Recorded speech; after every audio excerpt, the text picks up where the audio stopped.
De novo. De novo, produção. É sacanagem. Ah, então vamos começar, né? Ó, gente, lembra da continuação que a gente falou? Então, a gente já pediu um pastel naquele food truck, Madame Gourmet. Chegou. Olha e o meu é de Olha aqui. banana com chocolate, O meu de queijo. banana com chocolate. O da Bela é de queijo. Mostra aí, Bela.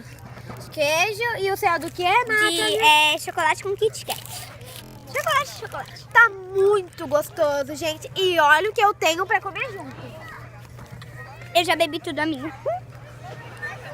Eu tenho um chiquito de soda italiana. Eu já bebi a minha. Mostra a sua finge que é invisível.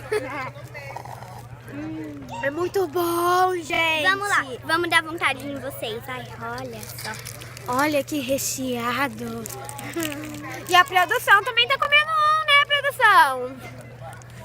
Ó, gente, ela tá falando sim. E o dela é de carne. O meu é de chocolate com banana. Eu sou um macaco. Daqui, eu vou mostrar o seu. Ó, esse é da produção. É de carne, tá, gente? Pra ver se a ocupação tá pronta. Gente, é muito bom. Ai, se vocês querem, vão no restaurante da Madame Gourmet. É.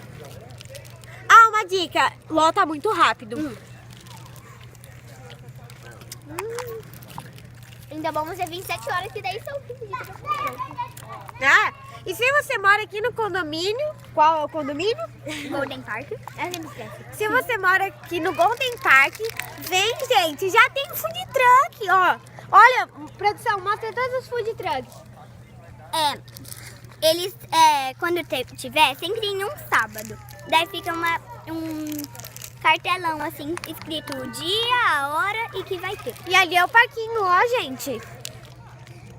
Ali é o parquinho. Gente, a gente tá meio escuro, né? Olha isso, gente. Oh, é queijo. Agora, a gente vai comer. E depois, na próxima continuação, a gente vai brincar. E vamos brincar pra valer. E depois eu vou comer outro pastel. Não. Eu vou comer pizza. Eu não. Gente, Eu a não Bela é vou gulosa, hein? Ah, tá. E ela é magrinha. É, tipo isso. Não, gente, eu tô engordando, ó. Tchau. Até o próximo vídeo. Se inscreva.